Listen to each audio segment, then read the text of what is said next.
The digital clock on my Honda's dashboard glowed 11:43 p.m. as I merged onto I-94, leaving behind another 16-hour shift at Children's Hospital. My navy blue scrubs felt damp with perspiration, and the fabric clung uncomfortably to my skin despite Chicago's October chill seeping through the car's aging heating system. The pediatric ward had been chaos tonight, a stomach bug tearing through half the children, leaving me and 2 other nurses to handle what should have been a full staff's workload. Exhaustion pulled at my bones like gravity, making my eyelids heavy and my shoulders ache. I rolled them back, trying to work out the knots that had formed from hunching over tiny patients for hours. My reflection in the rearview mirror showed exactly what I expected. Emma Walsh at 26, looking every one of her years plus a few extra. Dark circles shadowed my blue-gray eyes, and my auburn hair had escaped its ponytail in wisps that framed my face like a halo of fatigue. The highway stretched ahead, dark and mostly empty, except for the occasional semi-truck hauling cargo through the Chicago night. Their headlights created brief moments of artificial daylight before plunging me back into darkness. I preferred the night shift, honestly. During the day, the hospital buzzed with administrative staff, visiting families, and doctors making their rounds with students trailing behind like ducklings. At night, it was just the essential personnel and the patients who needed us most. My phone buzzed against the passenger seat, vibrating against the cracked vinyl. Tyler, probably. My 17-year-old brother had developed an annoying habit of staying out past curfew since Dad died 6 months ago in that construction accident. I understood grief made people do unpredictable things, but I couldn't shake the worry that gnawed at me whenever he wasn't home where I could see him, could know he was safe.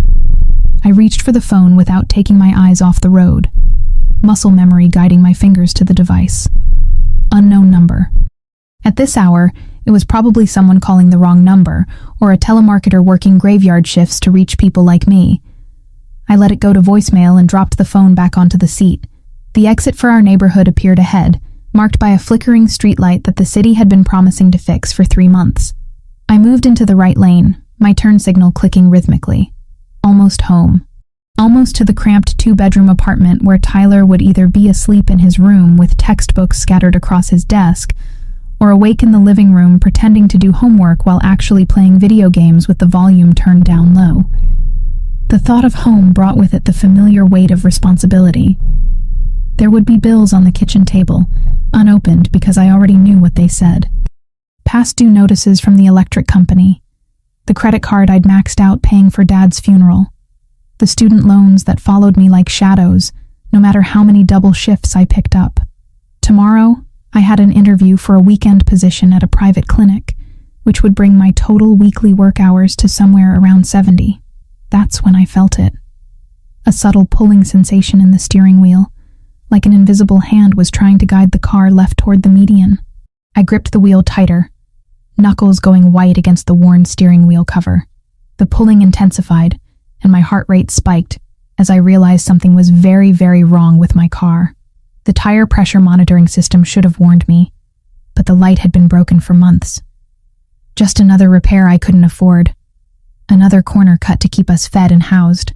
The Honda was 12 years old with over 200,000 miles, held together by prayers and preventive maintenance. I performed myself using YouTube tutorials. The steering wheel jerked violently to the left as the front right tire exploded, with a sound like a gunshot echoing through the car. The Honda veered sharply toward the concrete barrier that separated the highway from a steep, tree-lined embankment. I yanked the wheel in the opposite direction, adrenaline flooding my system, but the overcorrection sent the car into a wild fishtail across both lanes of the highway. Time fractured into slow-motion horror. I could see every detail with crystalline clarity. The way the headlights swept across the guardrail like a lighthouse beam. The spiderweb crack that appeared in my windshield from the stress.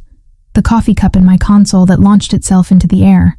My medical training kicked in, and part of my mind began cataloging potential injuries, even as I fought for control.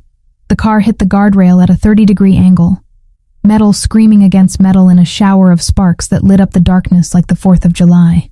The Honda's front end crumpled, but the momentum carried us through the barrier and over the edge of the embankment. Then I was airborne, suspended in a moment of terrible weightlessness, where gravity hadn't yet remembered I existed. The world turned upside down. Glass exploded around me as the Honda rolled once, twice, 3 times down the 40-foot slope. My body slammed against the seatbelt with each rotation, and I felt something pop in my left shoulder. The airbag deployed with a bang that left my ears ringing, the chemical smell of the inflator mixing with the metallic taste of blood in my mouth. The car finally came to rest against a cluster of oak trees with a sound that would be etched into my nightmares forever. Assuming I lived to have nightmares. The engine made horrible dying sounds before falling silent, leaving only the tick of cooling metal and the drip of fluids I didn't want to identify. When the chaos stopped, I was hanging upside down, suspended by my seatbelt like a broken marionette. Blood from a cut on my scalp dripped steadily onto the crumpled roof below me, each drop creating a small crimson splash on the beige fabric. My left arm hung at an unnatural angle, sending bolts of white-hot agony through my shoulder with every heartbeat.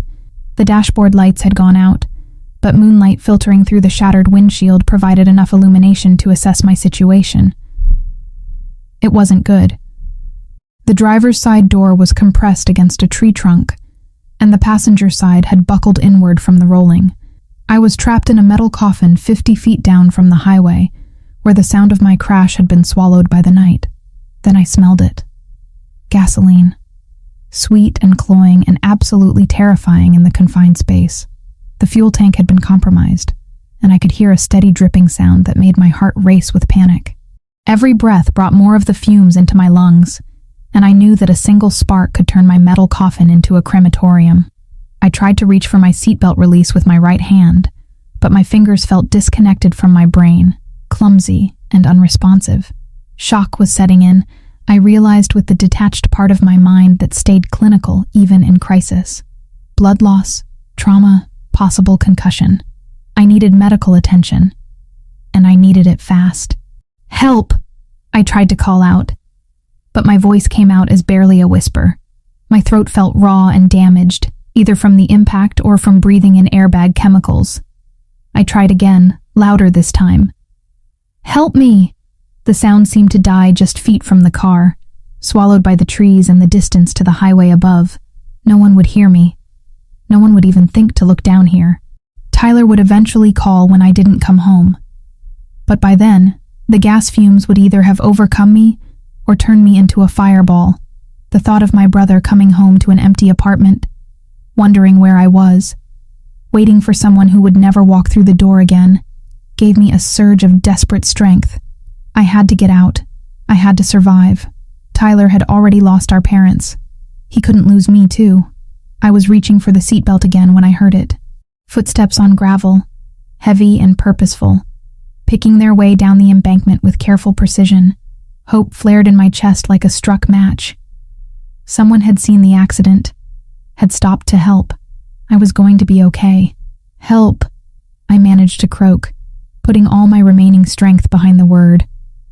"I'm trapped down here." The footsteps stopped directly beside what remained of the driver's side window. I couldn't turn my head enough to see clearly without sending lightning bolts of pain down my spine, but I caught a glimpse of expensive leather shoes.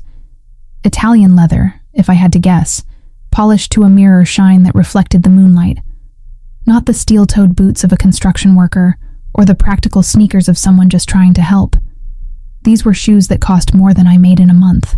"Jesus Christ," a voice said, and it was like velvet wrapped around steel, deep and controlled, with an accent that definitely wasn't Chicago, something smoother, more refined, East Coast maybe, or European influence.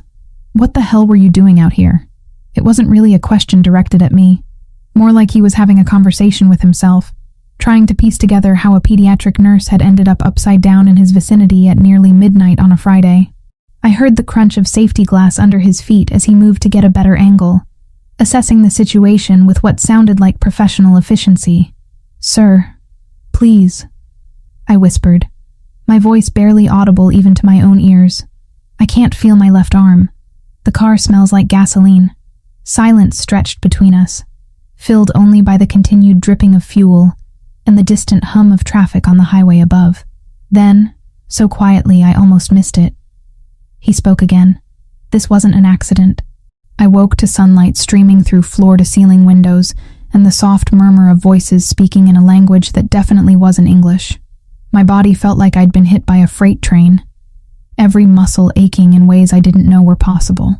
The bed beneath me was impossibly soft, wrapped in sheets that felt like silk against my skin. Nothing like the rough cotton ones I'd bought at Target 3 years ago and still used at home. Home. Tyler. The memory of the accident came flooding back in vivid detail. The tire exploding, the car rolling down the embankment, the smell of gasoline, and then him, the man with the expensive shoes, and the velvet voice who'd said it wasn't an accident. I tried to sit up and immediately regretted it, as pain shot through my left shoulder like lightning. My arm was in a sling, professionally bandaged, and when I touched my head, I found more bandages covering what felt like stitches along my hairline. I wouldn't move too quickly if I were you. The voice came from the corner of the room, and I turned my head carefully to find its source. A man in his early 60s sat in an expensive-looking chair, a medical bag at his feet, and a kind smile on his weathered face. "You've suffered a concussion, 3 cracked ribs, and a dislocated shoulder. You're lucky to be alive, Miss Walsh." He knew my name. How did he know my name? I tried to speak, but my throat felt like sandpaper. The doctor, because he was obviously a doctor from the way he moved and spoke, noticed my distress and poured water from a crystal pitcher into a matching glass. "Small sips," he instructed, helping me hold the glass with my good hand. The water was ice cold and tasted better than anything I'd ever experienced. "I'm Dr. Castellano. I've been taking care of you for the past 14 hours. 14 hours. Tyler would be frantic by now. I had to call him, had to let him know I was alive. I looked around the room, taking in details that seemed to belong in a luxury hotel rather than a hospital. Mahogany furniture, original artwork on the walls, and windows that looked out over manicured gardens that stretched as far as I could see. "Where am I?" I managed to croak. Dr. Castellano exchanged a glance with someone behind me. I turned as much as I could without aggravating my injuries, and felt my breath catch in my throat. A man stood near the doorway, arms crossed over a chest that filled out a charcoal gray suit like it had been tailored specifically for his body, which, given the obvious quality of the fabric, it probably had been. He was tall, maybe 6'2", with black hair styled in a way that looked effortless, but probably cost more than my monthly rent. His skin had an olive tone that suggested Mediterranean heritage, and his eyes were the most unusual shade of gray blue I'd ever seen. A small scar marked his chin, a thin white line that only added to his dangerous appeal. Because that's what he was, I realized with a certainty that went beyond logic. Dangerous. Everything about him screamed power and control, from the way he held himself to the expensive watch on his wrist, to the way Dr. Castellano deferred to him without saying a word. "You're in my home," he said, pushing off from the doorframe and moving closer to the bed.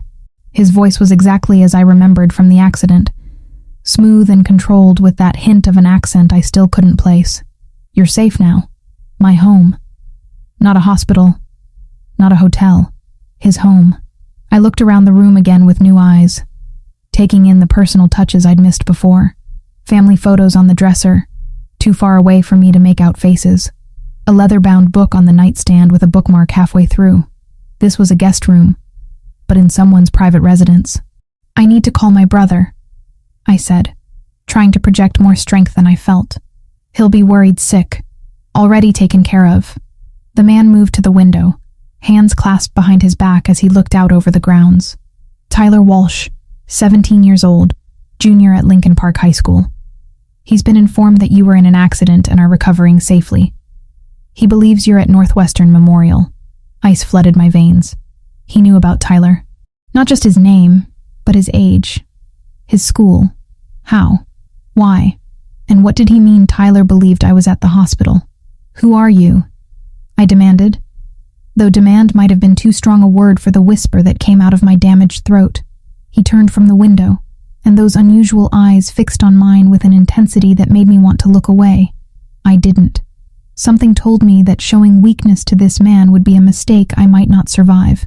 "My name is Salvatore Romano," he said, as if that should mean something to me. When I didn't react with recognition, something that might have been amusement flickered across his features. "And you, Emma Catherine Walsh, are exactly who I thought you were. Dr. Castellano cleared his throat discreetly. If you'll excuse me, Mr. Romano, I should check on the young lady's bandages. Salvatore nodded once, a gesture of dismissal that the doctor accepted without question. As he approached the bed with his medical bag, I noticed his hands shaking slightly. Not from age or illness, but from something else. Fear, maybe. Or nervous respect for the man who'd just left us alone. Your injuries are healing well, Dr. Castellano said, unwrapping the bandage on my head with practiced efficiency. The cut required 12 stitches, but it was clean, no sign of infection. The shoulder will take longer, but you'll have full range of motion eventually. How long do I have to stay here? I asked, wincing as he prodded at the stitches. That's not my decision to make, he replied carefully. And there was something in his tone that sent another chill through me. Mr. Romano will discuss that with you when you're feeling stronger.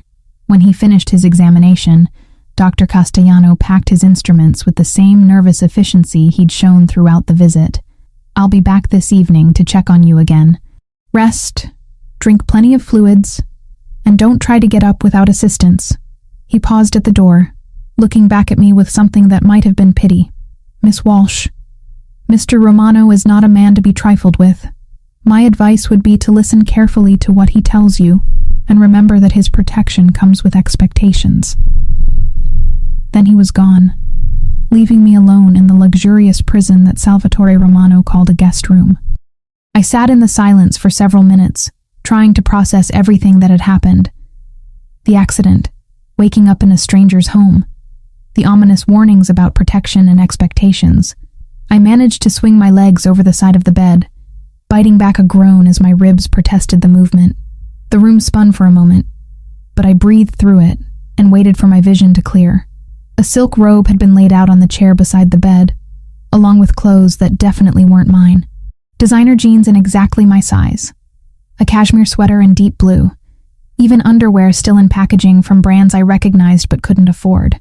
How did he know my size? How long had I been unconscious? And why did Salvatore Romano have a complete wardrobe waiting for me like he'd been expecting my arrival? I made it to the window on unsteady legs, using the wall for support. The view outside took my breath away. Manicured gardens stretched for acres, complete with fountains and walking paths that disappeared into groves of mature trees. In the distance, I could see the outline of what looked like a tennis court and a swimming pool that belonged in a resort magazine. But it was the men that made my blood run cold. They were stationed throughout the grounds, trying to look casual but failing miserably. Black suits, earpieces, the telltale bulge of weapons concealed under their jackets. I counted at least 8 from my vantage point, and I suspected there were more I couldn't see. This wasn't a home. This was a fortress, and I wasn't a guest recovering from an accident. I was a prisoner who just didn't know what crime I'd committed yet. The door opened behind me, and I didn't need to turn around to know who had entered. The very air in the room seemed to change, becoming heavier, more charged with an energy that made the hair on my arms stand up. You should be resting, Salvatore said, his voice closer than I'd expected. He'd moved silently across the room, and now stood just a few feet behind me. I needed to see where I was, I replied, not turning around. If I was going to be a prisoner, I wasn't going to cower. Nice view, very secure. A soft chuckle came from behind me. Security is a necessity in my line of work. And what line of work is that, exactly? Construction, he said smoothly. I build things. Create stability where there was none before. I finally turned to face him, using the window frame for support. He was holding a manila folder, thick with papers that I somehow knew contained information about me. About my life, my work, my family. The thought made me sick. You have 15 men with guns watching your garden, I said. That's not construction. That's something else entirely. Those gray-blue eyes studied me with renewed interest. You're observant. Most people in your situation would be too grateful to be alive to ask uncomfortable questions. I'm a nurse, I replied. I notice details. It keeps my patients alive. And what details have you noticed about me, Emma? The way he said my name, soft and intimate like we were old friends instead of strangers, made something flutter in my chest that I absolutely did not want to examine. I've noticed that you have a file on me. I've noticed that you knew exactly what size clothes to buy. I've noticed that everyone in this house is afraid of you." He moved closer, close enough that I could smell his cologne. Expensive, with notes of cedar and something darker that I couldn't identify. Close enough that I had to tilt my head back to maintain eye contact. "You can't leave," he said simply. "Not until I'm sure you're not in danger." "Danger from what?" His jaw tightened almost imperceptibly. "From whoever tried to kill you last night." 3 days in Salvatore Romano's mansion felt like 3 weeks. The luxury was suffocating in its perfection. Every meal arrived on bone china that probably cost more than my monthly salary, prepared by a chef whose name I never learned, but whose food tasted like it belonged in a 5-star restaurant. The clothes that appeared in the walk-in closet each morning fit me perfectly, from Italian designer jeans to cashmere sweaters in colors that complemented my complexion in ways my Target wardrobe never had. I should have been grateful. Instead, I felt like a doll being dressed and fed by an invisible hand, my every need anticipated before I could voice it. The gilded cage was still a cage, no matter how beautiful the bars. "You're not eating," Salvatore observed from across the dining room table. It was large enough to seat 12, making the intimate breakfast feel absurdly formal. He sat at the head like a king, immaculate in a navy suit that probably cost more than Tyler's entire college fund. I pushed the eggs Benedict around my plate, my appetite non-existent despite the exquisite presentation. "I'm not hungry. You need to keep your strength up. Your body is still healing." "My body would heal just fine at home," I replied, finally meeting his gaze. Those gray-blue eyes studied me with the same intensity they had for the past 3 days, like I was a puzzle he was determined to solve. "Home isn't safe for you right now." "So you keep saying, but you haven't explained why." I set down my fork with more force than necessary, the sound echoing in the cavernous room. "You said someone tried to kill me. Who? Why? And don't give me another vague non-answer about danger." Salvatore was quiet for a long moment, his fingers drumming silently against the pristine white tablecloth. When he finally spoke, his voice carried a weight that made my skin prickle with unease. "Your father owed money to some very dangerous people, Emma. $80,000 in gambling debts and loans he took out to pay for your mother's cancer treatments." The words hit me like a physical blow. Dad had always been careful with money, almost obsessively so after Mom's medical bills started piling up. The idea that he'd been gambling, borrowing from loan sharks, felt impossible to reconcile with the man who taught me to balance a checkbook when I was 12. "You're lying," I whispered. But even as I said it, pieces began falling into place. The mysterious phone calls he'd taken in another room, the way he'd grown increasingly stressed in the weeks before the construction accident, the cash he'd somehow found to keep us afloat when his disability payments weren't enough. I wish I were. Salvatore reached into his jacket and withdrew a photograph, sliding it across the table toward me. "This is Victor Kozlovsky. He's the man your father borrowed from." The photo showed a middle-aged man with pale skin and cold eyes, standing outside what looked like a nightclub. He was unremarkable in every way, except for the cruelty that seemed to radiate from his expression, even in a still image. "Russian?" I asked, though I already knew the answer. "Bratva, the most ruthless branch of organized crime in Chicago." Salvatore's jaw tightened. "When your father died, that debt transferred to you. Victor has been patient, but patience has limits." My hands started to shake, and I pressed them flat against the table to hide the tremor. $80,000. "I don't have $80,000. I don't have $8,000. Victor doesn't care about your financial situation. He cares about sending a message to other debtors about what happens when obligations aren't met." The eggs Benedict turned to ash in my mouth. "The accident. You said it wasn't random. Your tire was sabotaged. A small puncture that would fail under highway speeds, designed to look like a blowout." His voice was matter-of-fact, like he was discussing the weather instead of attempted murder. "If I hadn't been in the area, if I hadn't heard the crash," he didn't need to finish. "I'd be dead, and Tyler would be alone in the world, probably next on Victor's list." "Why were you there?" I asked. "In the area, I mean. That's not exactly a residential neighborhood." Something flickered in his expression, gone too quickly for me to interpret. "I own property nearby. I was conducting business." "Business. At midnight on a Friday. The kind of business that required 15 armed men and a fortress disguised as a home. What kind of construction do you do, Salvatore? He leaned back in his chair, studying me with those penetrating eyes. The kind that requires careful planning and attention to detail. The kind where mistakes can be fatal. It wasn't an answer, but it was more honest than anything else he'd told me. I appreciated the acknowledgement that we both knew his construction company was a front for something darker. I need to call in sick to work, I said, changing the subject, because I wasn't ready to examine what it meant that I was having breakfast with a man who was almost certainly a criminal.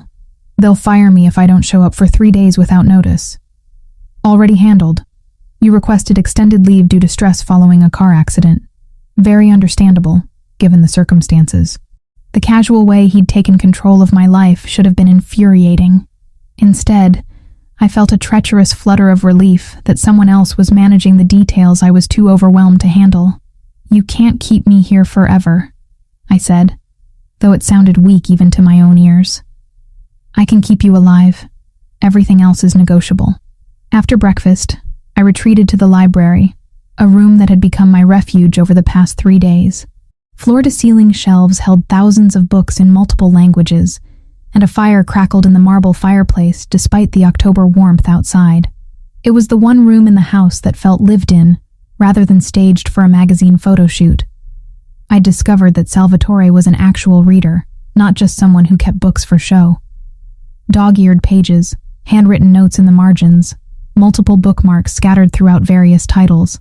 The eclectic collection ranged from classic literature to business strategy to books on Renaissance art that were so specialized they had to be special orders.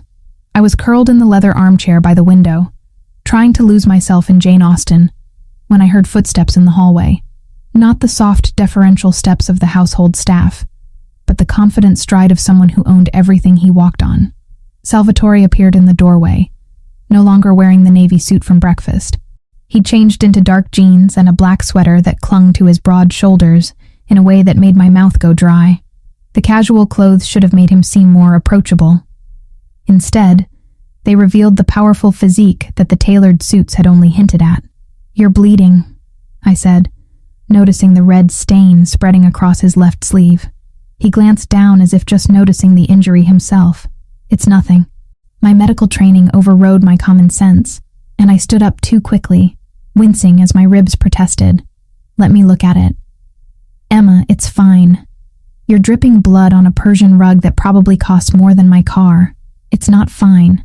I moved toward him, noting the way he tensed as I approached. "Sit down. Let me see." For a moment I thought he would refuse.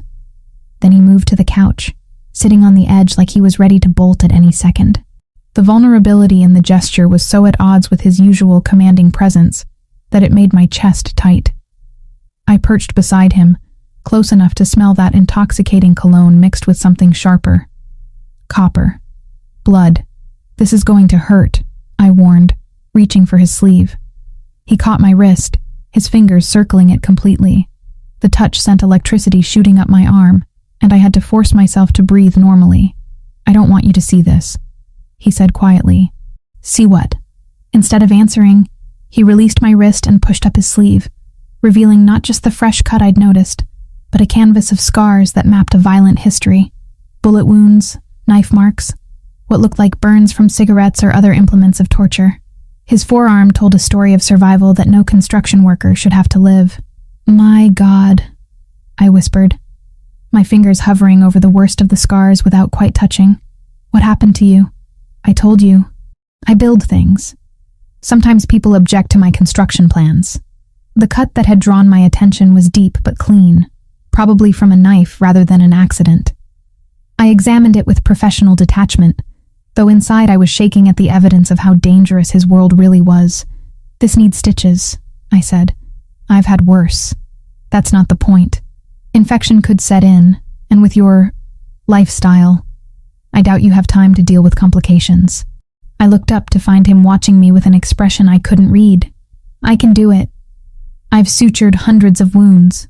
He was quiet for so long I thought he would refuse. Then, "There's a medical kit in my office, top drawer of the desk." 20 minutes later, I was bent over his arm with a needle and surgical thread, working by the light of the desk lamp. He hadn't made a sound during the procedure, hadn't even flinched when I injected the local anesthetic. I'd treated soldiers who were less stoic about minor injuries. "There," I said, tying off the last stitch. "Keep it dry for 24 hours and change the dressing daily. Thank you." I looked up to find his face inches from mine, close enough that I could see the gold flecks in those unusual eyes, close enough that I could feel the warmth of his breath against my cheek. For a heartbeat, neither of us moved.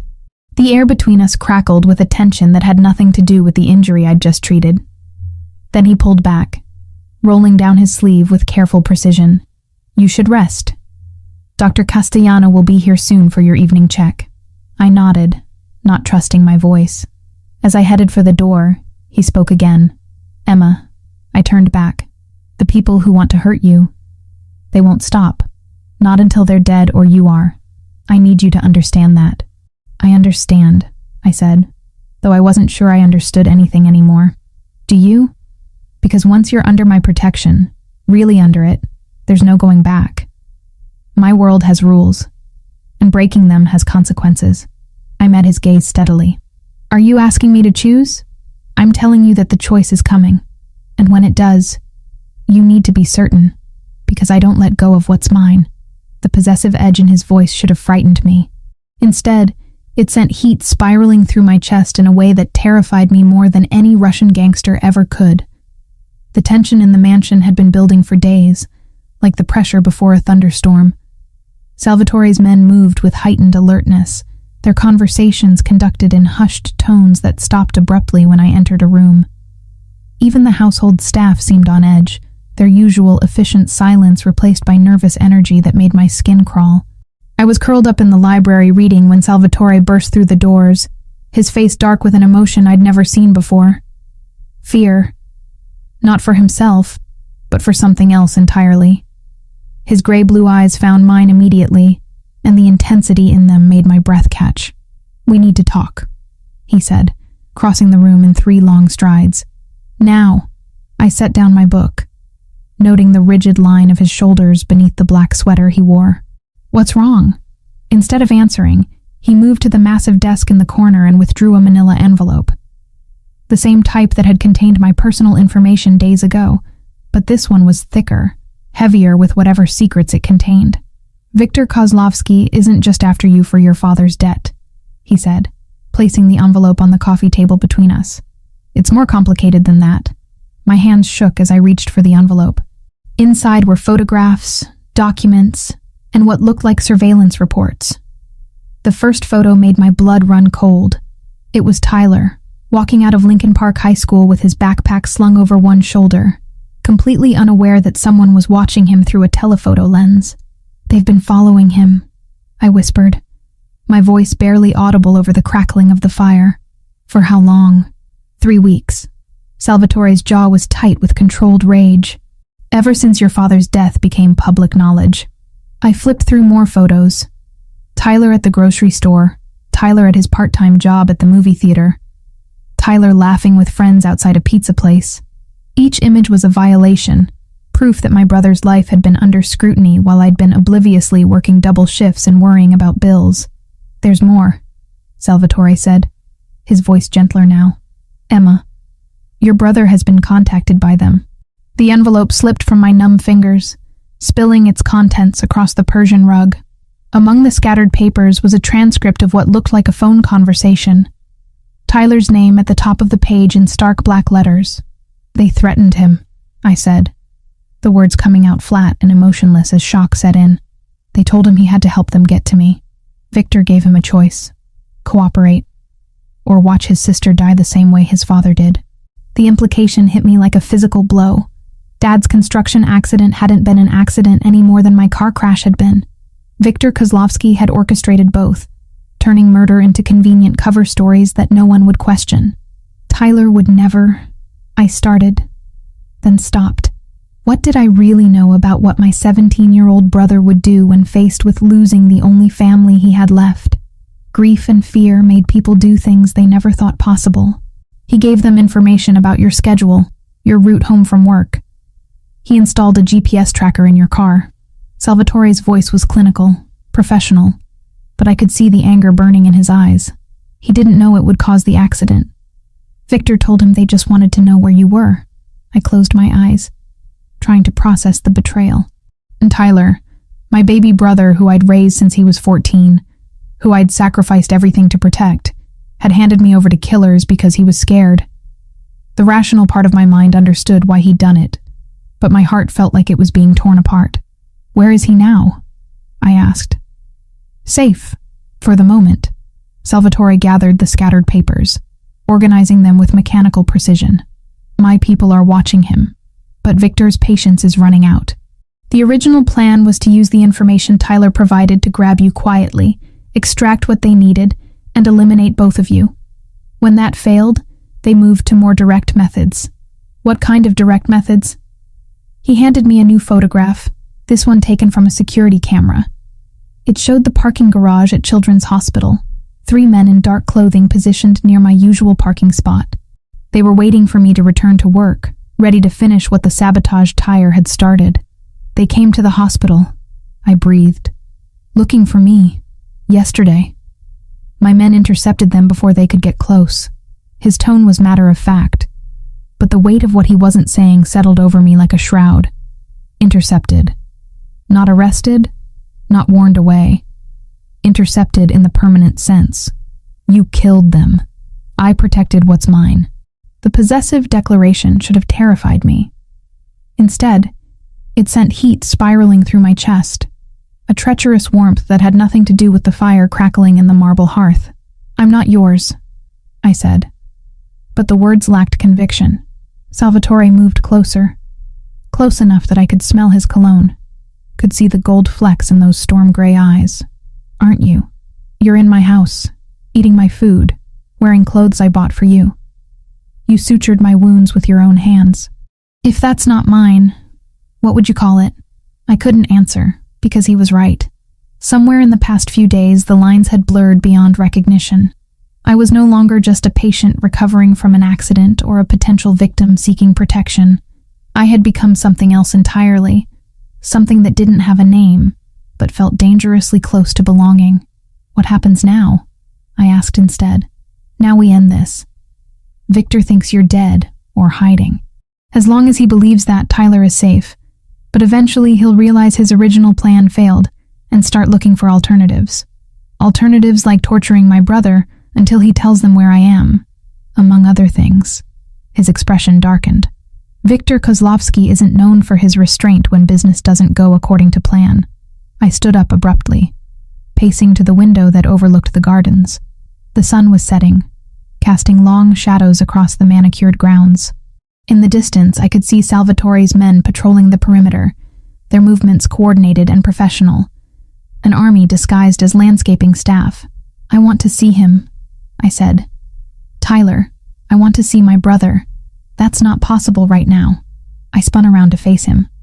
Why not? You said he was safe. Safe, yes. But bringing him here would compromise the security of this location, and taking you to him would put you both at risk. The reasonable explanation did nothing to ease the ache in my chest. Tyler was probably terrified, probably blaming himself for what had happened to me, and I couldn't even call him to let him know I was alive. He thinks I'm dead, doesn't he? The realization hit me like a punch to the gut. The hospital, Northwestern Memorial. They told him I died from my injuries. Salvatore's silence was answer enough. You let my brother think I'm dead. The words came out as a shout. Months of stress and fear and exhaustion boiling over into rage. He's 17 years old, and you let him believe he lost the only family he had left. It was necessary, Salvatore said calmly, though I could see tension in the set of his shoulders. Victor's people are watching Tyler closely. Any sign that you survived would put him in immediate danger. So what's the plan? I stay hidden forever while my baby brother grieves for a sister who isn't actually dead? The plan is to eliminate the threat. Permanently. The quiet finality in his voice sent a chill down my spine. This wasn't a business negotiation or a territorial dispute. This was war, and Victor Kozlovsky had made the fatal mistake of targeting someone under Salvatore Romano's protection. You're going to kill him, I said. Not a question. I'm going to end a problem that should have been resolved months ago. He moved to pour himself a whiskey from the crystal decanter on the sidebar, the amber liquid catching the firelight like liquid gold. Victor crossed a line when he involved you and Tyler. That kind of mistake requires a permanent solution. I should have been horrified by his casual discussion of murder. Instead, I felt a savage satisfaction that someone was finally going to make Victor pay for what he'd done to my family. The emotion scared me more than Salvatore's threats ever could. What about Tyler? When this is over, what happens to him? He'll be taken care of. College, living expenses, protection if he needs it. Your father's debt dies with Victor. And me. Salvatore set down his glass and crossed the room until he was standing directly in front of me. His hand came up to cut my cheek, thumb tracing the line of my cheekbone with surprising gentleness. You already know the answer to that question, Emma. He was right. I did know. In the space between one heartbeat and the next, I'd crossed a line I couldn't uncross. The girl who'd been driving home from her nursing shift a week ago was gone, replaced by someone who could stand in a library discussing murder and feel nothing but grim satisfaction. When? I asked. Soon. Victor's growing impatient, which makes him sloppy. Sloppy men make mistakes, and mistakes create opportunities.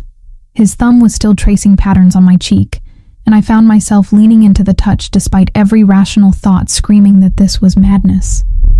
He was a killer, a criminal, a man whose world was built on violence and fear. But he was also the man who'd pulled me from a burning car, who'd protected me when I had nowhere else to go, who'd made Viktor Kozlovsky's elimination a personal mission because someone had dared to threaten what he considered his. You could walk away, he said quietly. After this is over, I could arrange new identities for you and Tyler. Clean slate, new city, enough money to start over anywhere you wanted. But you don't want me to walk away. No, he admitted, his voice rough with an emotion I couldn't identify.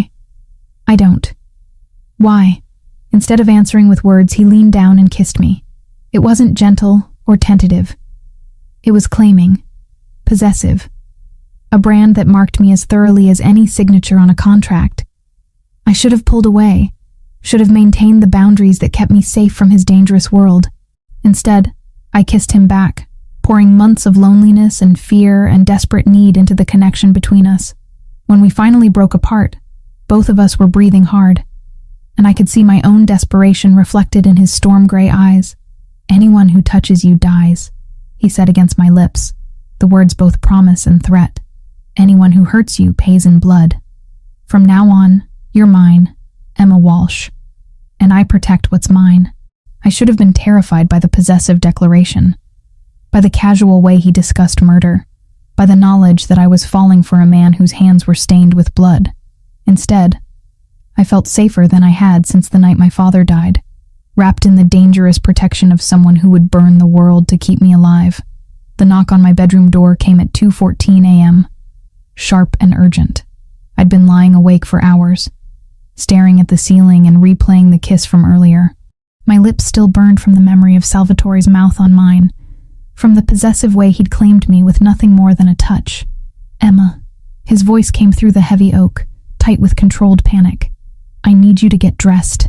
Now. I threw on jeans and a sweater, my heart hammering as I opened the door to find him fully clothed despite the hour.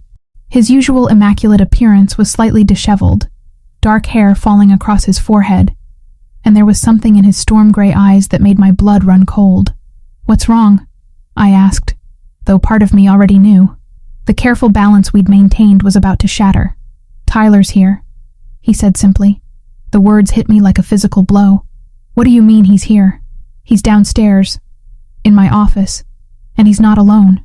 I pushed past him, heading for the stairs, but his hand caught my arm gently but firmly. Emma, wait. There's something you need to understand before you see him. Let go of me. The words came out harder than I'd intended, months of worry and fear bleeding into my voice. I need to see my brother. He came here voluntarily, Salvatore continued, not releasing his grip. With Victor's men. He thinks he's making a trade. The hallway tilted around me, and I had to grab the banister for support. A trade for what? You. He believes if he delivers himself to me, Victor will let you live. The cruel irony of it made me want to laugh or cry or scream. Tyler thought he was saving a sister who was already dead, sacrificing himself for someone who was safe in the very house he'd just entered as a prisoner. Does he know? I whispered. That I'm alive? No. And Emma? Salvatore's jaw tightened. He's not the only one who thinks you're dead. Victor's people are convinced they succeeded in the car crash. Tyler coming here, trying to negotiate for your life, confirms their success in their minds. So what happens now? Now we have a problem. I can't let Victor's men leave alive, not after they've seen this location. And I can't let Tyler go back to them knowing what he knows about my operation. The implication hung in the air between us like a blade.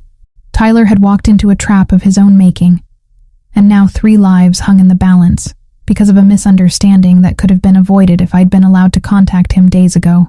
I want to see him, I said firmly. Emma, think about this. If Tyler sees you alive, if he realizes what's really been happening, it changes everything. The grief, the guilt he's been carrying, the decision to sacrifice himself for you, all of it becomes meaningless in an instant. Good, I snapped. Let it be meaningless. Let him stop blaming himself for something that wasn't his fault. Salvatore studied my face for a long moment, then nodded once. Stay behind me. Don't say anything until I give you permission. These men are armed and desperate, which makes them dangerous even in my own house. We descended the stairs in silence, passing through the elegant hallways that had become familiar over the past week. But now they felt different, charged with tension that made every shadow seem threatening.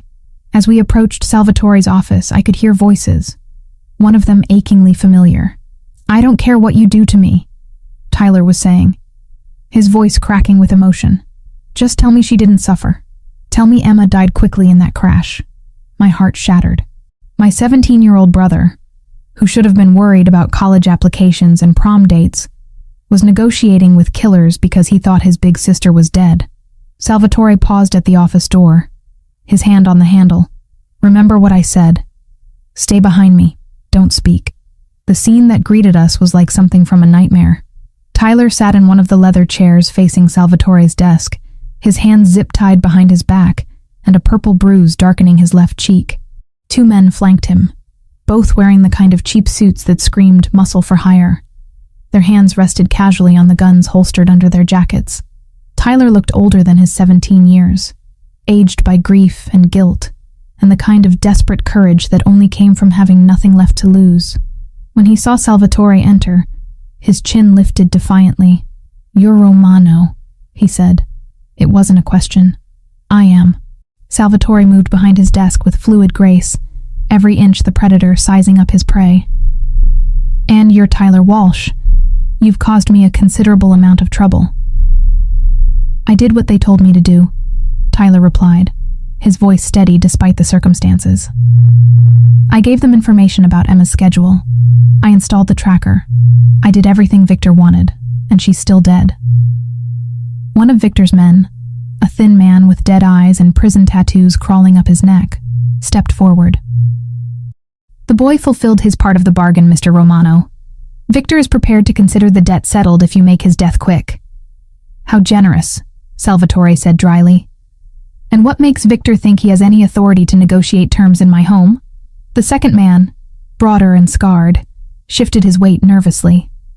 We came here in good faith, under flag of truce. There is no truce between Victor Kozlovsky and me, Salvatore replied, his voice dropping to a dangerous whisper. There is only the question of whether you die quickly or slowly. I couldn't take it anymore. My brother was sitting 3 feet away from me, ready to die because he thought he'd failed to protect me, and I was hiding behind Salvatore's broad shoulders like a coward. Tyler, I said, stepping out from behind Salvatore despite his sharp intake of breath. The effect was immediate and devastating.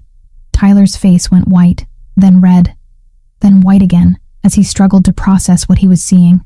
The 2 Russians reached for their guns, but Salvatore's men were faster. Suddenly, the office was filled with the metallic click of safeties being disengaged. Emma? Tyler's voice was barely a whisper. You're dead. I saw the news report. Northwestern Memorial confirmed it. I'm alive, I said, my own voice thick with tears. I'm alive, and I'm okay. And none of this was your fault. But the tracker, the accident, he was hyperventilating now. Great gulping breaths that made his words come out in gasps. Victor said if I helped them find you, they'd make it quick. They said you were going to die anyway because of Dad's debt. Tyler, listen to me. I started toward him, but Salvatore's hand on my shoulder stopped me. The Russians were still armed, still dangerous, and my brother was in the middle of their kill zone. This is impossible, the thin man snarled. The girl died in the crash. We confirmed it. You confirmed what I wanted you to confirm. Salvatore said calmly. Did you really think I'd let Viktor Kozlovsky murder someone under my protection and walk away? Understanding dawned in Tyler's eyes, followed immediately by a rage I'd never seen in my gentle baby brother. You let me think she was dead, he snarled at the Russians. For weeks you let me believe I'd killed my own sister. The debt still stands, the scarred man said desperately. 80,000, plus interest. The girl being alive doesn't change what's owed.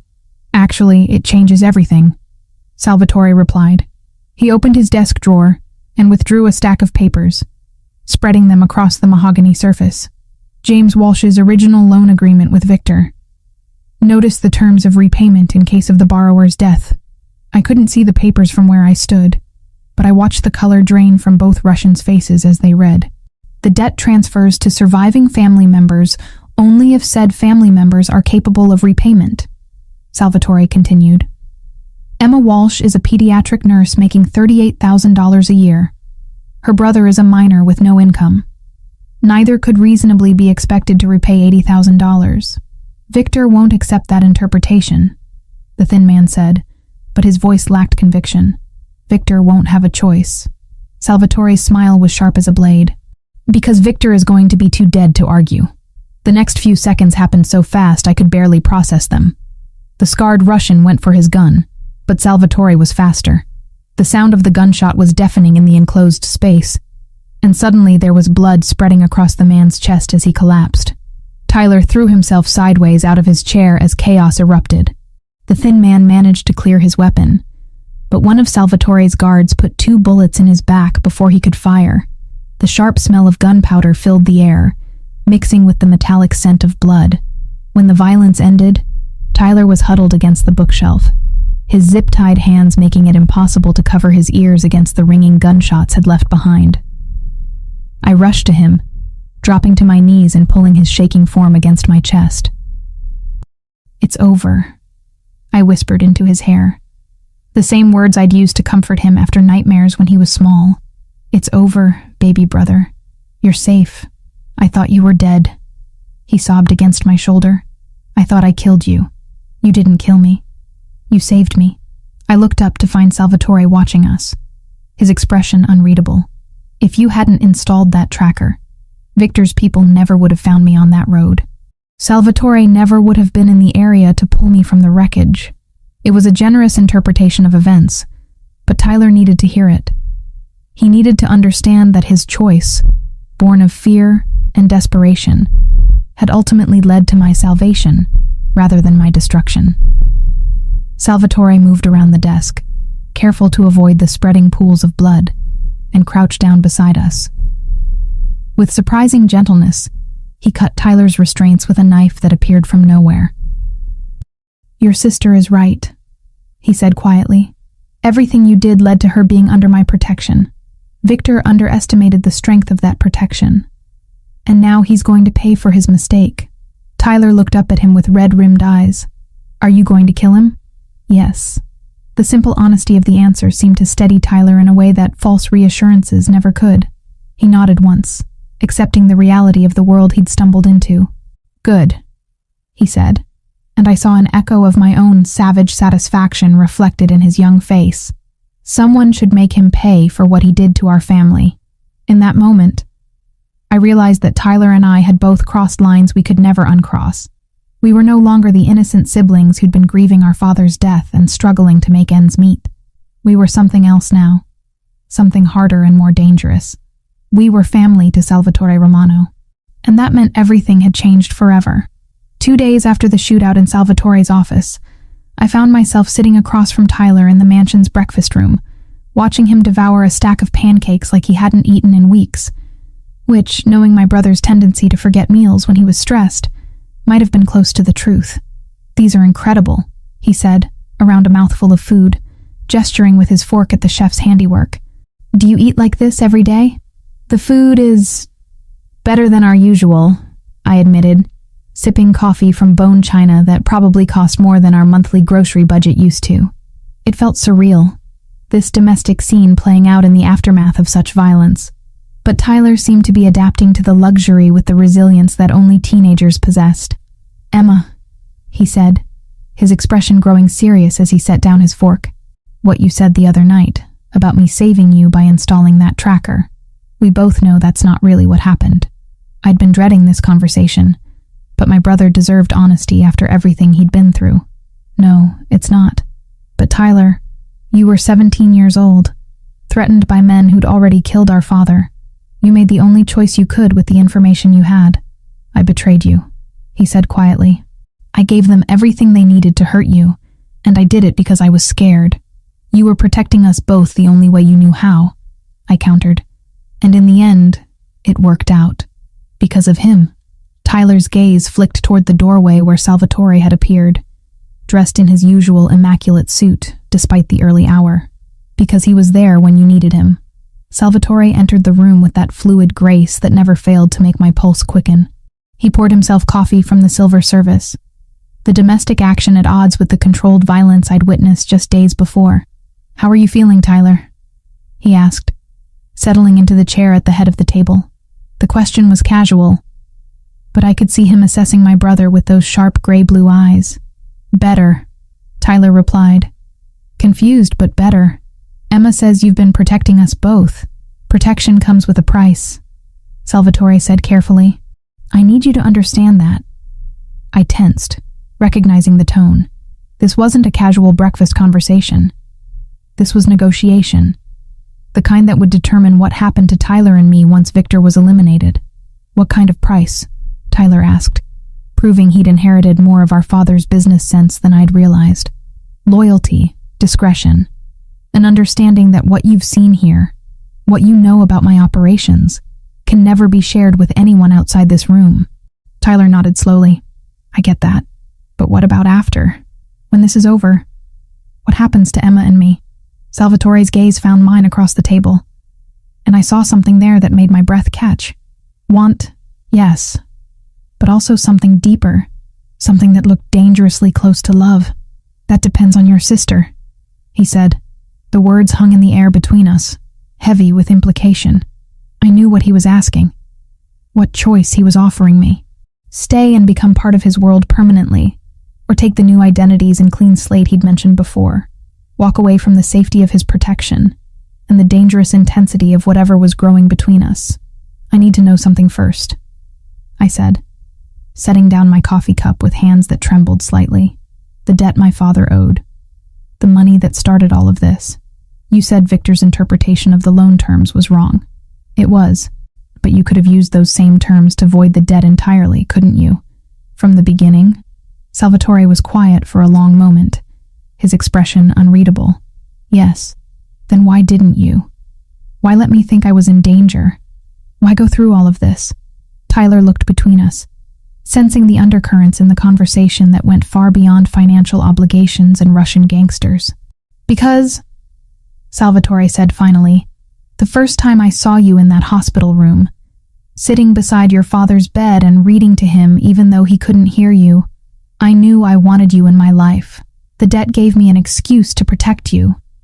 The threat from Victor gave me a reason to keep you close. The honesty of the admission hit me like a physical blow. Everything.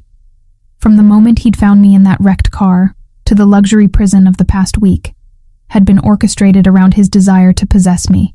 You manipulated this entire situation," I said, anger and something else entirely warring in my chest. "You let me believe I was in mortal danger so I'd be grateful for your protection." "Yes. No excuses, no justifications. Just the simple truth that he'd engineered my dependence on him because he wanted me and wasn't willing to risk losing me to choice. I should have been furious, should have felt violated by the manipulation, betrayed by the lies. Instead, I felt oddly relieved that the pretense was finally over. No more games, no more carefully constructed reasons why I needed to stay. Just the raw truth that Salvatore Romano wanted me and had used every resource at his disposal to make it happen. "Emma," Tyler's voice cut through my internal turmoil. "What are you thinking?" I looked at my brother, really looked at him. He was 17, smart, resilient, but still young enough to need stability and guidance. In Salvatore's world, he could have both: college, protection, opportunities that would never have been available to a kid from our neighborhood. And me? What did I want? The answer came with startling clarity. I wanted the man who'd pulled me from a burning car and refused to let me go. I wanted the dangerous protector who'd killed for me without hesitation. I wanted Salvatore Romano, manipulation and all, because he'd shown me a version of myself I'd never known existed. "I want to see the contracts," I said finally. "The original loan documents, the terms Victor was operating under. Everything." Salvatore nodded and left the room, returning minutes later with a thick manila folder. I spread the papers across the breakfast table, Tyler leaning over my shoulder as I read through the legal jargon. It was all there, exactly as Salvatore had said. The debt had been James Walsh's alone, non-transferable upon death, unless surviving family members had both the means and legal obligation to assume it. Neither Tyler nor I qualified on either count. "Victor knew this," I said, looking up at Salvatore. "He had to know the debt wasn't legally enforceable against us." "Of course he knew. But Victor's never been particularly concerned with legal niceties. He saw an opportunity to expand his territory and took it, using your father's death as an excuse to eliminate potential threats to his operations. Threats like you. Threats like me." I closed the folder and pushed it away, my decision crystallizing with each heartbeat. "Tyler, how do you feel about Northwestern University? Full scholarship, all expenses paid." My brother's eyes widened. "Are you serious?" "Very serious, but it would mean accepting that our lives have changed permanently. No going back to our old apartment, our old struggles. You'd be under Salvatore's protection, which means following his rules." Tyler looked at Salvatore with a maturity that broke my heart. "What kind of rules?" "The kind that keep you alive and successful," Salvatore replied. "Good grades, smart choices, loyalty to family. The same rules Emma will follow as my wife." The word hung in the air like a challenge. Wife. Not girlfriend, not lover, not temporary arrangement. Wife, with all the permanence and commitment that implied. "Is that a proposal?" I asked, my voice steadier than I felt. "It's a statement of intent." His gray-blue eyes held mine with unwavering intensity. "I don't share what's mine, Emma, and I don't let go. I should have demanded romance, should have insisted on courtship and declarations of love. But this wasn't a fairy tale. And Salvatore Romano wasn't a prince. He was a king in his own dark kingdom, and he was offering me a crown." "Tyler?"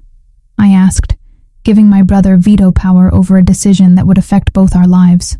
He was quiet for a long moment, studying Salvatore with the careful attention our father had taught him to give important decisions. Finally, he nodded. "I think," he said slowly, "that you've been taking care of me my whole life. Maybe it's time someone took care of you." "Then I guess I have my answer," I said, looking directly at Salvatore. "Yes." The word was barely out of my mouth before he was moving, circling the table in 2 long strides and pulling me to my feet. His hands framed my face as he kissed me, deep and possessive and claiming. When we broke apart, I was breathless and dizzy, and completely certain I'd made the right choice. "There's no going back," he warned against my lips. "Good," I replied. "I'm tired of running."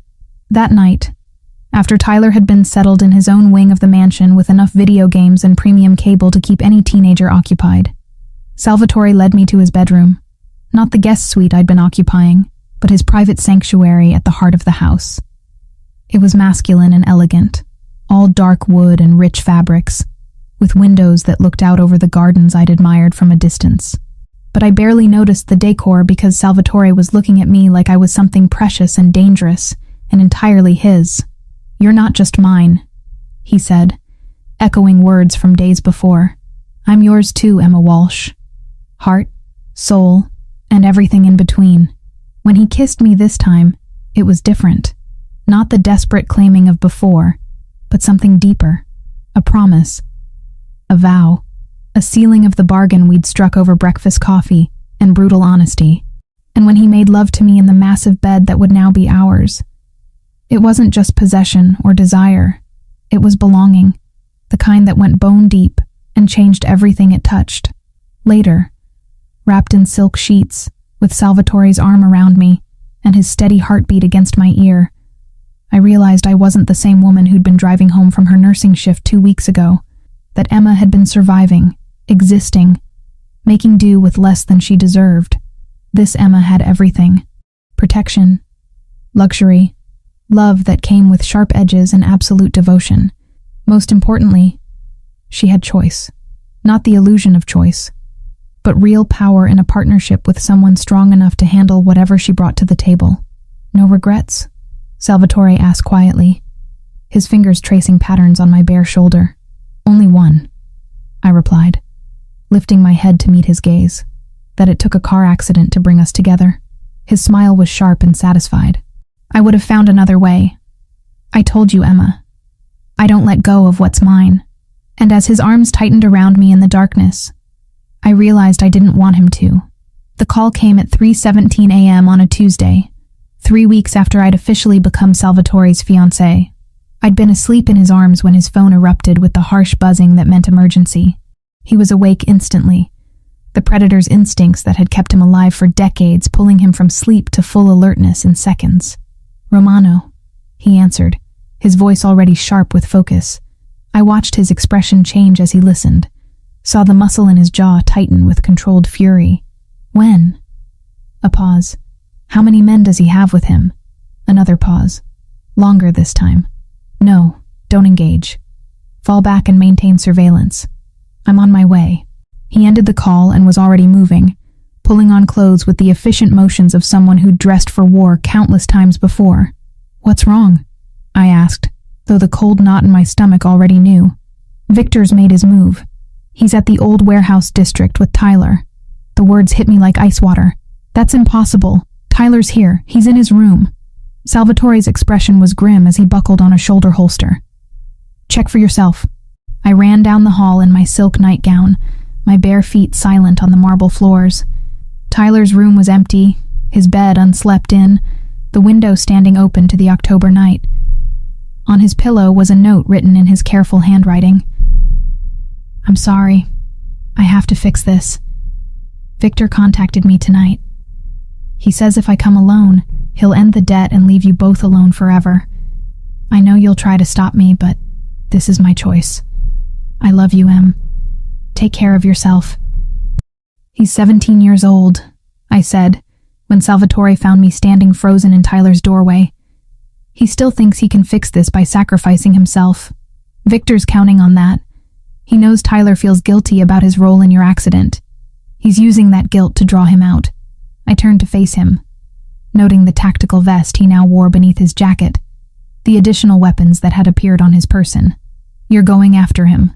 "We're going after him," Salvatore corrected. "This ends tonight, Emma. One way or another. I'm not trained for this kind of thing," I protested, though I was already moving toward our bedroom to find clothes more appropriate for a rescue mission than silk lingerie. "You're a trauma nurse who's been learning to shoot for the past 3 weeks. And more importantly, you're Tyler's sister. If something goes wrong, if he's injured, I'll need your medical skills." The reminder of the shooting lesson Salvatore had insisted on sent a chill through me. I'd thought they were just part of learning to live in his world, insurance against a future threat. I'd never imagined I'd need those skills so soon. 20 minutes later, I was dressed in black jeans and a tactical vest of my own, a Glock 19 holstered at my hip, and my medical bag slung over my shoulder.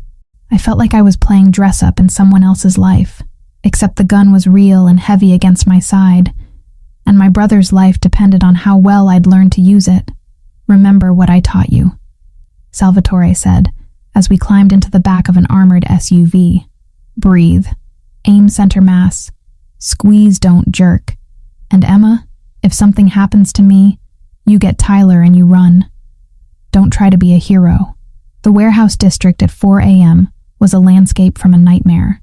Abandoned buildings stretched for blocks, their broken windows like dead eyes staring out at the empty streets. Our convoy of 3 vehicles moved without headlights, navigating by street lamps in the pale glow of the city beyond. "There," said Lorenzo, Salvatore's lieutenant, pointing to a building in the distance where warm light spilled from several windows. "That's where they are. My men count 8 vehicles, maybe 30 personnel." Salvatore studied the building through binoculars. "Victor's not taking any chances. He knows this is his last play." "What's the plan?" I asked, though part of me didn't want to know. "Simple. We go in, we get Tyler, we kill everyone who tries to stop us." The matter-of-fact way he said it should have horrified me. Instead, I felt a savage satisfaction that my brother's captors would pay for their mistake. The approach was carefully coordinated. Salvatore's men had been planning for this contingency for weeks, and it showed in the precision of their movements. We left the vehicles 4 blocks away and approached on foot, using abandoned buildings and shipping containers for cover. I stayed close to Salvatore, my heart hammering as we crept through the industrial maze. The weight of the gun at my hip was both comforting and terrifying, a reminder that I might have to take a life before the night was over. "Movement on the roof," Lorenzo whispered into his radio. "2 snipers, northeast corner. Take them out quietly," Salvatore replied. "We go in 60 seconds." I watched through a crack in a shipping container as 2 of Salvatore's men scaled the side of the building with spider-like efficiency. The snipers never knew what hit them. "Go." The next few minutes were chaos orchestrated with military precision. Salvatore's men moved like ghosts, taking out Victor's sentries with suppressed weapons and tactical coordination that spoke of serious training. This wasn't just a construction crew with guns. This was a private army. We entered through a service door that had been quietly cleared by the advance team. The interior of the warehouse was a maze of crates and machinery, perfect for an ambush, but also perfect for infiltration if you knew what you were doing. The sound of voices led us deeper into the building. Victor's voice, heavily accented and filled with the kind of casual cruelty I'd come to associate with him from recordings. And Tyler, trying to sound brave but unable to hide the fear in his young voice. "You came alone, just like you promised," Victor was saying as we crept closer. "Very admirable. Very stupid, but admirable." "I kept my word," Tyler replied. "Now keep yours. Leave my sister and Salvatore alone." Victor's laughter was like breaking glass.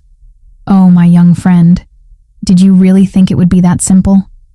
Your sister cost me 3 good men and considerable face in the community. That kind of debt requires payment in blood. You said if I came, you'd let them go. I said I'd end the debt. I never said they'd survive it. I saw red. Without thinking, I stepped around the corner with my gun drawn, medical training overridden by protective fury. Get away from my brother, you son of a bitch! The scene that greeted me was worse than I'd imagined. Tyler was zip-tied to a chair in the center of the warehouse floor, blood trickling from a cut on his forehead. Victor stood behind him with a knife pressed to Tyler's throat, flanked by 6 armed men in tactical gear. Emma Walsh, Victor said with mock delight. The dead girl who refused to stay dead. How inconvenient. Let him go, I said, my voice steadier than I felt. This is between you and me. Actually, it's between me and him, Victor said, nodding toward the shadows where Salvatore emerged with his own weapon drawn.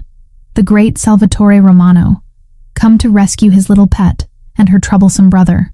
Victor, Salvatore said calmly, you made a mistake coming after what's mine. What's yours? Victor pressed the knife harder against Tyler's throat, drawing a thin line of blood.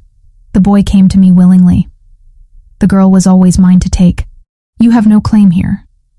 I have every claim. Emma is my fiancé.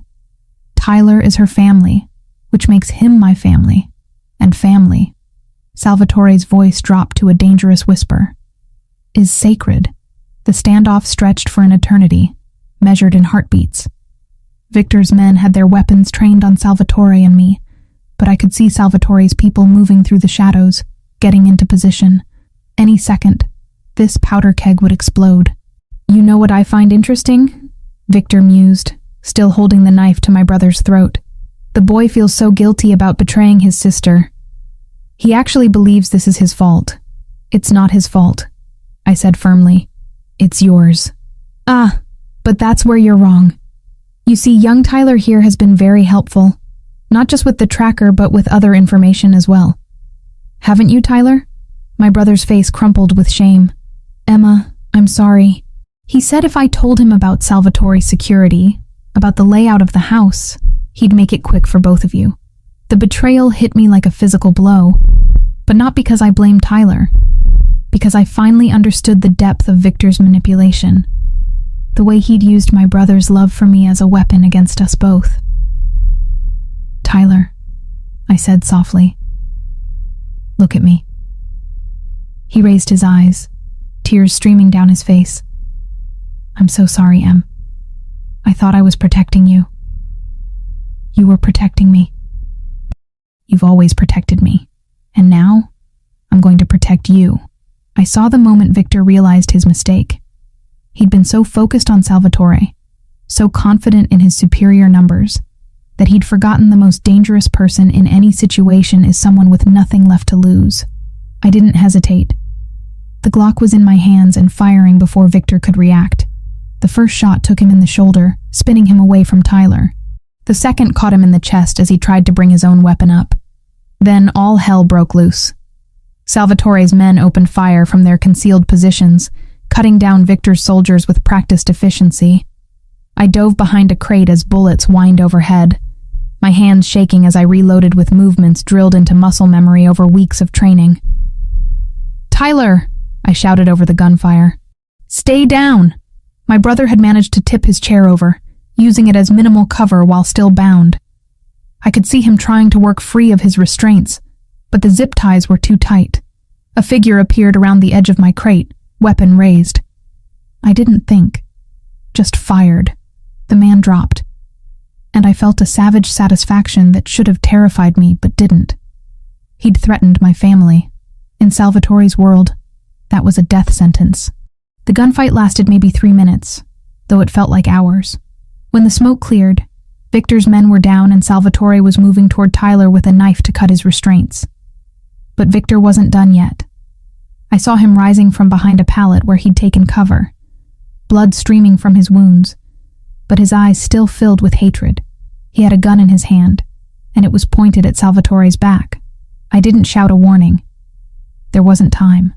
I just put 3 bullets center mass into Viktor Kozlovsky, watching him fall back with a satisfaction that went bone deep.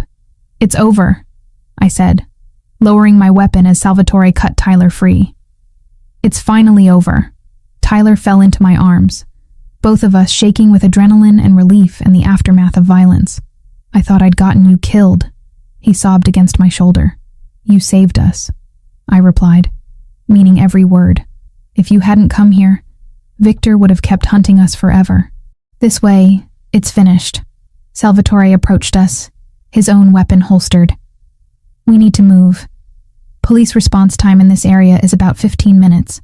As we walked out of the warehouse, stepping over the bodies of our enemies, I realized something fundamental had changed inside me. The woman who'd been driving home from her nursing shift 3 weeks ago was gone forever, replaced by someone who could kill to protect her family and feel no regret. I was no longer Emma Walsh, pediatric nurse and struggling guardian. I was Emma Romano, the future wife of a man who ruled through violence and fear, and I was exactly where I belonged. 6 months after Viktor Kozlovsky's death, I stood in the bridal suite of St. Anthony's Cathedral, adjusting the antique lace veil that had belonged to Salvatore's grandmother. The woman staring back at me from the full-length mirror was barely recognizable as the exhausted nurse who'd been driving home from a double shift that night in October. This Emma had learned to shoot with deadly accuracy. This Emma could discuss money laundering over dinner without flinching. This Emma wore a custom Valentino wedding dress that cost more than most people's annual salary and felt perfectly comfortable in it. You look beautiful, Em, Tyler said from behind me, his voice thick with emotion. He'd grown 3 inches in 6 months and filled out with the kind of confidence that came from knowing he was protected by one of the most powerful families in Chicago. Northwestern University had accepted him early admission with a full scholarship, courtesy of the Romano Foundation's educational initiative. You clean up pretty well yourself, I replied, turning to admire my brother in his perfectly tailored tuxedo. The scared 17-year-old who'd sacrificed himself to save me was gone, replaced by a young man who understood the weight of family loyalty and wore it well. A soft knock interrupted our moment. "Mrs. Romano?" The wedding coordinator peered around the door, her eyes bright with the kind of excitement that came from organizing a wedding with an unlimited budget. "It's time." "Mrs. Romano. In 10 minutes. That would be my legal name. Emma Catherine Romano, wife of Salvatore Romano, First Lady of an empire built on carefully controlled violence and legitimate business ventures that had grown exponentially under my influence." The cathedral was packed with 300 guests, a mix of Chicago's political elite, business leaders, and carefully vetted members of Salvatore's organization. I'd insisted on transparency about what kind of wedding this was. Everyone who sat in those pews knew exactly who they were celebrating. As the wedding march began, Tyler offered me his arm. "Ready?" he asked. "I've been ready since the night he pulled me from that car," I replied. The walk down the aisle felt like a victory parade. Mayor Davidson nodded respectfully from the third row. Federal Judge Morrison, whose daughter's life I'd saved in the pediatric ward 2 months ago, smiled warmly from the fifth. The careful balance Salvatore had built between legitimacy and his darker enterprises was on full display, and I was about to become its centerpiece. But none of that mattered the moment I saw him waiting at the altar. Salvatore stood like a king in his domain, immaculate in a charcoal gray morning coat that emphasized his broad shoulders and lean frame. His dark hair was perfectly styled, but I could see the small scar on his chin that I'd traced with my fingers countless times. His gray-blue eyes found mine immediately, and the intensity in them made my breath catch just like it had that first night. When Tyler placed my hand in Salvatore's, I felt the familiar jolt of electricity that connected us. His fingers were warm and steady, a reminder of all the ways those hands had touched me, protected me, claimed me. "Dearly beloved," Father Benedetto began, his voice carrying easily through the cathedral's soaring architecture. The ceremony itself was traditional, Catholic, binding in ways both legal and spiritual. But when Salvatore spoke his vows, his voice clear and strong enough for everyone to hear, the words were anything but traditional.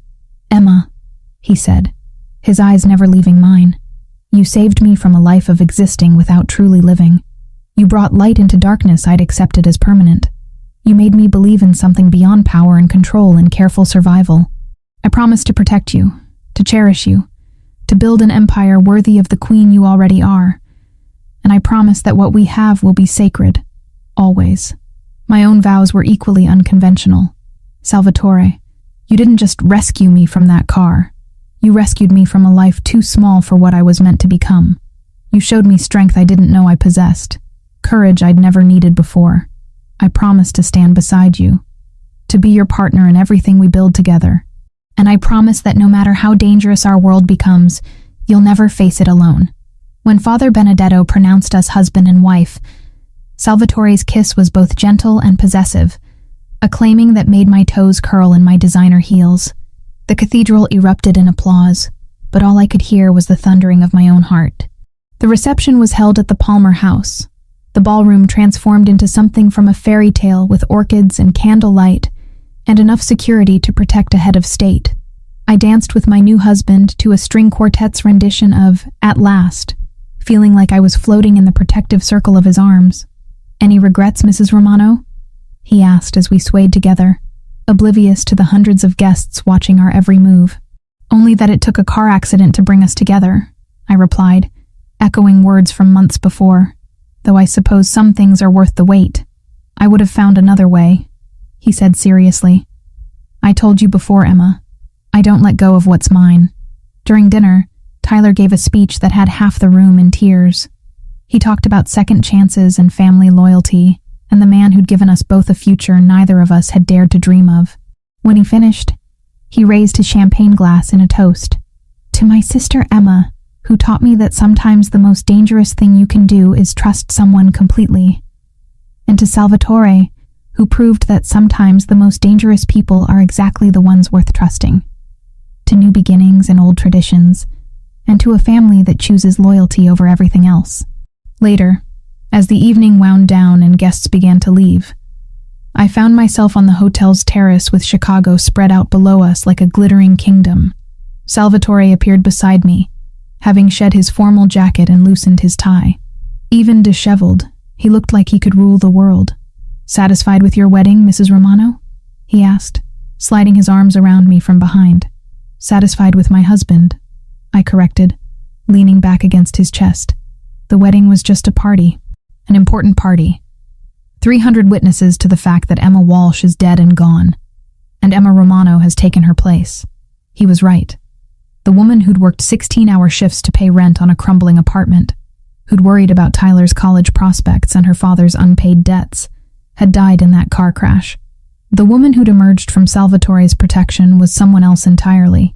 "I have something for you," he said, pulling a small velvet box from his pocket.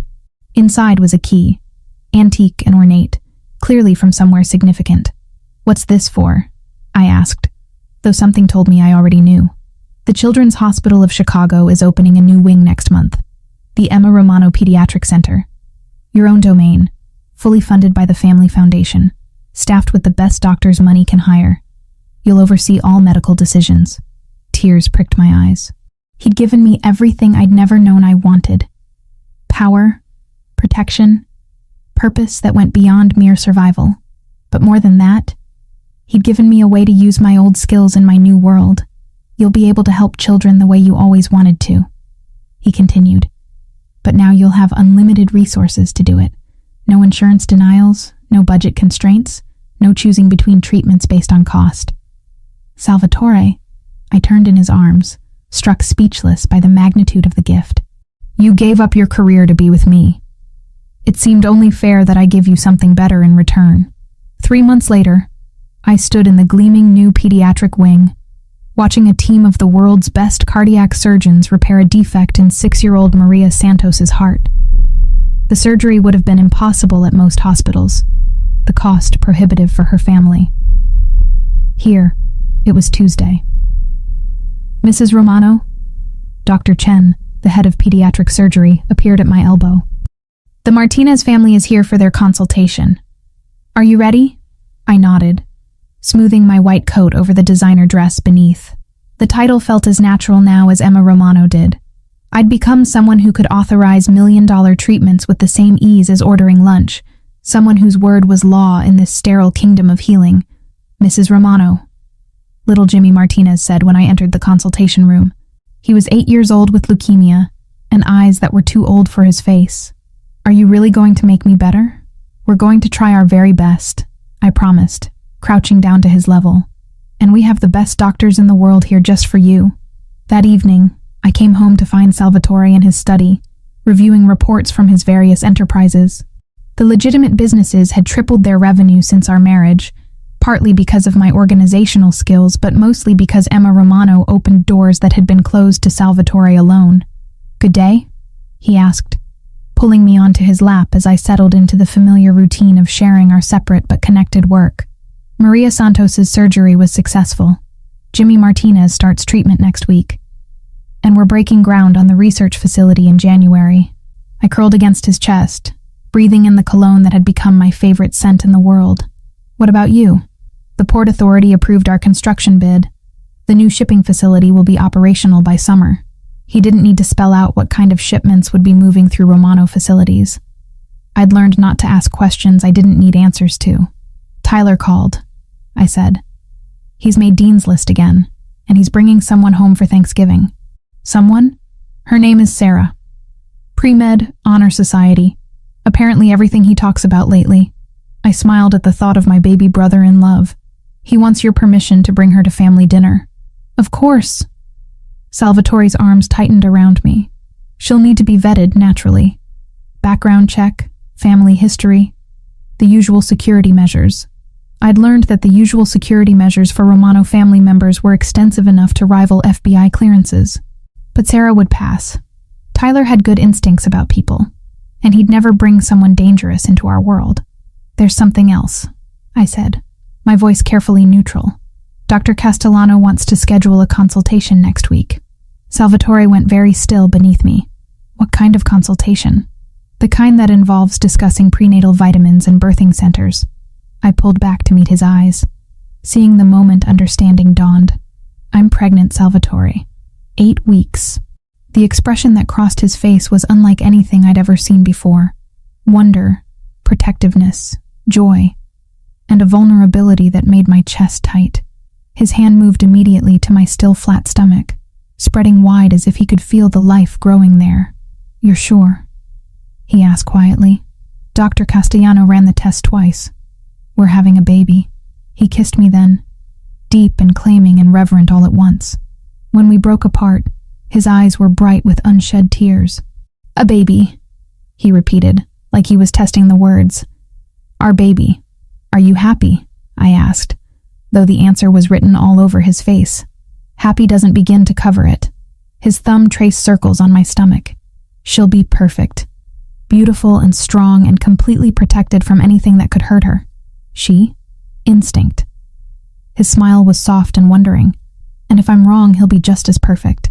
That night, as we lay in our bed with Chicago glittering beyond the windows and Salvatore's hand resting protectively over our unborn child, I thought about the woman I'd been before the accident.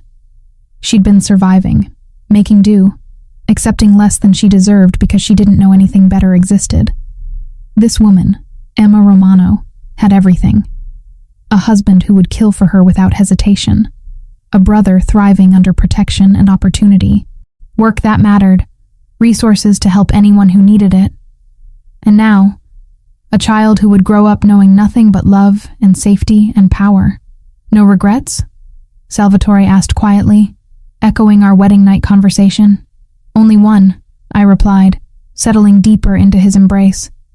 That it took me 26 years to find you. He laughed softly. I would have waited longer if necessary. Some things are worth any price. And as his arms tightened around me and our child, I knew he was right. The girl who'd been trapped in that burning car had died in the wreckage. The woman who'd emerged from Salvatore Romano's protection had been reborn into a life bigger and more dangerous and more beautiful than anything she'd ever imagined possible. I was exactly where I belonged. Finally, completely, forever home.